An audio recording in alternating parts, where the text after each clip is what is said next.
అద్భుత నిర్మాణమే ఓ కళ, స్వయం సమృద్ధికి అదే మూలాధారం. వేల మంది రైతుల త్యాగం, కోట్ల మంది తెలుగువారి మనోవాంఛ. అదే అమరావతి, నవ్యాంధ్ర రాజధాని.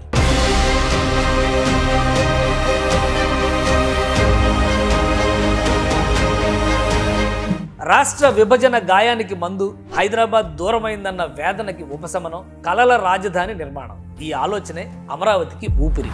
సెల్ఫ్ సస్టైనబుల్ ప్రాజెక్టుగా రూపకల్పన. 5 ఏళ్ల పీడకల తర్వాత మరోసారి సుందర స్వప్నంగా అడుగులు పడుతున్నాయి. ప్రపంచంలోనే పేరు మోసిన architecture company Norman Fosters plus partners design చేసిన ప్లాన్లో ఎక్కువగా హైలైట్ అయింది Amaravati GAD iconic towers. Assembly building, high court structure. అసలు ఈ ఐకానిక్ టవర్స్ అంటే ఏంటి? దీని ప్రత్యేకత ఏంటి? ఎలాంటి టెక్నాలజీతో నిర్మిస్తారు? ఐకానిక్ టవర్స్ గ్రాఫిక్స్ నుంచి నిజం అవుతాయా? ఇది పర్మనెంట్ బిల్డింగ్ కోర్టు కాంప్లెక్స్కి సంబంధించిన ఫౌండేషన్. 50 ఫ్లోర్స్ టవర్ ఇది, 40 ఫ్లోర్స్ టవర్స్ ఇవి. ఒకవేళ భూకంపాలు వచ్చినా, పెద్ద పెద్ద తుఫాన్లు వచ్చినా కానీ తట్టుకునే విధంగా డిజైన్ చేశారు.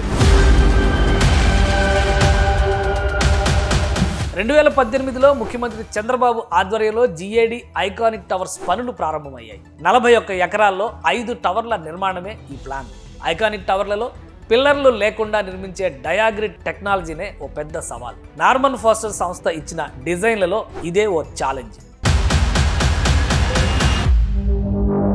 డయాగ్రిడ్ టెక్నాలజీ అంటే ఏంటి? ఈ టెక్నాలజీతో ఎలా నిర్మిస్తారు? డయాగ్రిడ్ టెక్నాలజీలో 2 మేజర్ స్టెప్స్. ఒకటి raft foundation, 2 core concreting. Raft foundation అంటే పటిష్టమైన బేస్మెంట్. రాఫ్ట్ ఫౌండేషన్ నిర్మాణంలో బేస్మెంట్ కోసం గొయ్యి తవ్వి PCC plain cement concrete, water proofing, raft reinforcement నిర్మించి ఫైనల్గా కాంక్రీట్తో నింపుతారు. అందుకే 2018లో GAD టవర్స్ రాఫ్ట్ ఫౌండేషన్ 72 గంటల్లో పూర్తి చేసి రికార్డు సృష్టించారు. 13 అడుగుల లోతు, 4 మీటర్ల ఎత్తులో 5 బ్లాకులకి 20 రోజుల్లో రాఫ్ట్ ఫౌండేషన్లు వేశారు. ఇక కోర్ కాంక్రీట్ బిల్డింగ్కి పిల్లర్ల అవసరం లేకుండా రీఇన్ఫోర్స్మెంట్ అండ్ కాంక్రీట్తో గదులని నిర్మించే ప్రక్రియ ప్రారంభం కావాలి. కోర్ కాంక్రీటింగ్లో slip form technology, auto climbing system సపోర్టుతో నిర్మిస్తారు. కోర్ కాంక్రీట్కి సపోర్ట్ ఇవ్వడానికే డయాగ్రిడ్ నిర్మాణం చేపడతారు. ఒక్కో ఫ్లోర్ని జాయిన్ చేస్తూ కోర్ కాంక్రీట్కి సపోర్టుగా డయాగ్నల్ ఆకారంలో ఐరన్ మెటల్ ఫ్రేమ్ని నిలబెడతారు.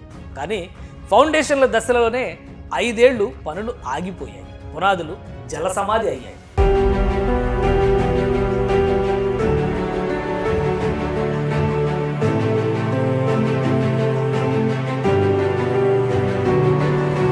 కూటమి ప్రభుత్వం ఏర్పడిన తర్వాత ఐకానిక్ నిర్మాణాల జల తపస్సు ముగిసింది. 16 అడుగుల మేర నీళ్లలో నానిన పునాదులు పటిష్టంగానే ఉన్నాయని IIT మద్రాస్ బృందం స్పష్టం చేసింది.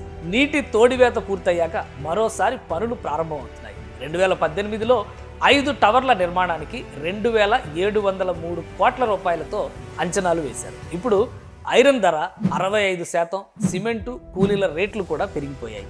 ఫలితంగా నిర్మాణ వ్యయం భారీగా పెరిగింది. ప్రస్తుత ధరల ప్రకారం ఐకానిక్ టవర్ల కోసం 4687 కోట్లు ఖర్చవుతుందని అంచనా వేశారు.